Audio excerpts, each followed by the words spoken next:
folks, welcome back. We're talking to another one of the speakers from JS Nation. I'm here with Barry Pollard. Barry, do you want to introduce yourself, let people know who you are and why you're world famous?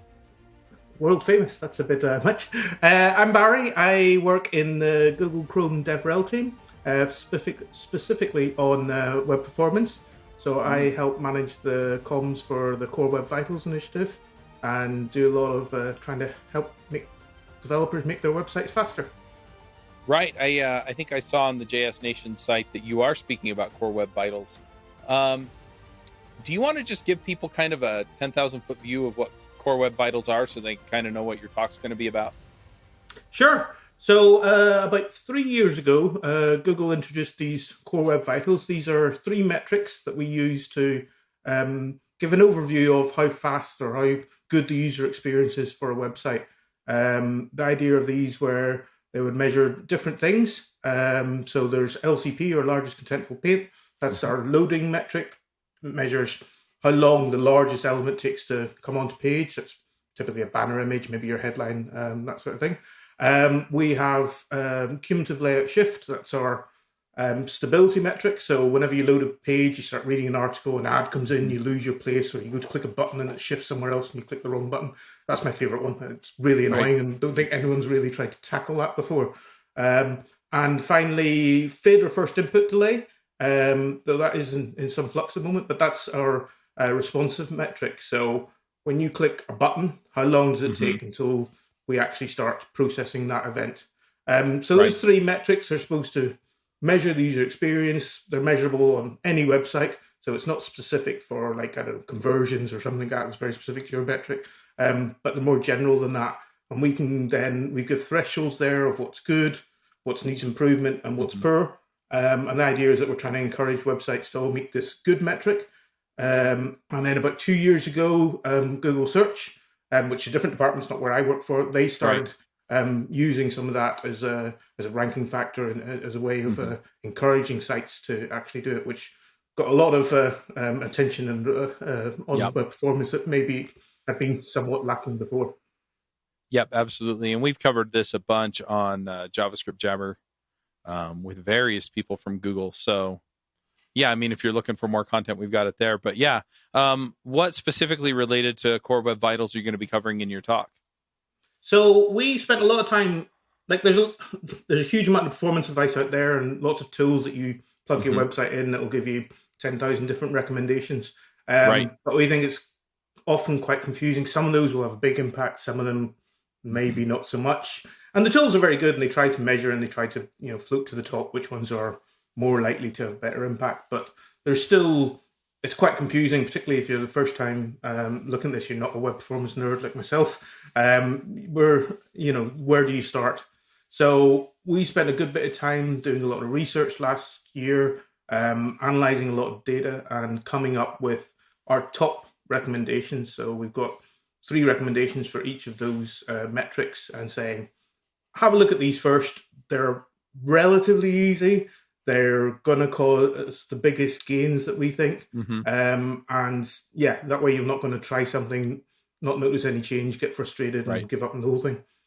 And then after you get through those, you can start looking at all the other 10,000 recommendations and hopefully you'll get a better idea of how your website performs and stuff like that. But these are ones that we recommend starting with. And some of them are fairly new. So they're new APIs that maybe only came out last year that people might not be as familiar with. Some of them are, older, more traditional things that we just need to give an extra push for. Very cool. So you're not traveling very far to get to this conference as opposed to, my coming from Salt Lake.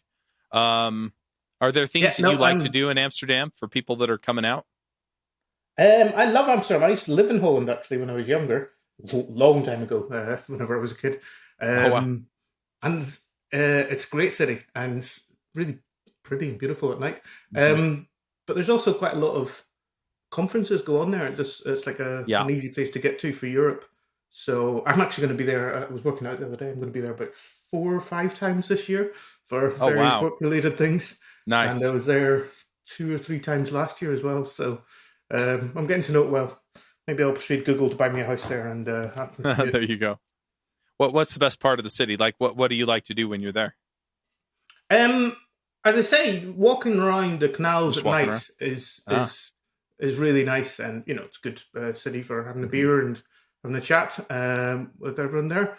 But I think the main old town in the centre, is kind of a circle of canals that Yep. centric circle of canals there. That area is just really nice to just have a wander around. There's other areas nice. There's Wando Park and stuff like that, Yeah. slightly outside of that area. But just the main city centre is quite, walkable and cool to get around as long as you don't get knocked over by a bike. Right. But yeah, having a wander around there is just really nice. Yeah, I've only been there once, and I planned it actually when I went to have a day before the conference I was going to go wander the city, and my connecting flight missed, and so I got to spend that day in Minneapolis instead of Amsterdam. Maybe not quite as But pretty. Apologies to my no, Minneapolis friends. yeah, it wasn't exactly what I wanted, but anyway, I wound up being able to just walk around some, try some of the local food. I was all I really had time for. I went to the Rijksmuseum for a couple of hours, and yeah, it was amazing. So yeah, looking forward to maybe seeing a few more of the sites, and yeah, just getting a feel for the city. But yeah, So I think the JS Nation venue is probably in the newer part of town. It's across the river from the older town, but it's very easy and there's lots of people going back and forth there and stuff like that. But that's kind of newer sort of glass buildings and stuff like that, whereas a lot of what people traditionally think of Amsterdam is a short boat ride across the river over to the other side. Well, and I think there was something I saw on the website about possibly doing a canal tour. So, yes. Anyway, yes, absolutely. Yeah, looking forward to that. I guess one other question I have for you related to this before we jump off is, what are the other talks that you've seen on the website that you're looking forward to going to? Oh God, you put me in the thing there. I'm actually not. I came to JavaScript very late, and I'm not a JavaScript expert by any means. So this is probably my first real JavaScript only conference. So I'm actually looking to go along and watch as many talks as I can, and try and learn an awful lot about that. Just looking at the schedule here now, React 18. I'm interested in about that. I know they've done a lot on performance. Again, I'm kind of performance nerd. I should give a shout out to my colleague Jesslyn, who's also talking there on DevTools. Let me find her. I can't find her. Where has she gone? Oh, I'm looking at the workshop. That's why. Sorry. Hold on a second. Solid.js, while the suspense will be interesting. Modern web debugging from Jesslyn, as I say. What else? When optimizations backfire from Ivan. I know Ivan quite well, so he's going to give the counter talk to my talk, where he's going to sit there and tell you if you overuse some of these recommendations. That'll be interesting to see. Right. But yeah, I mean, some of those, but I'm looking towards the whole thing. There's a lot of high profile and well-known speakers, so it'll be quite good to see them all. All right, so the last thing I guess I'm going to ask is, so let's say that I'm coming and I'm planning on coming to your talk.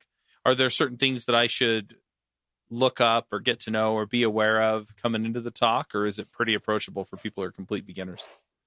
No, I think this is pretty approachable. As say, I give a lot of talks at web performance specific conferences, and doing one next week actually. But this one is more. I recognise there's going to be people there from all levels, so yeah, I think it's pretty approachable. You don't need to do any homework. Come along, enjoy, and hopefully you'll learn something. All right, cool. Well, we'll wrap it up here. But thanks for coming, Barry, and to our listeners. Till next time, Max out.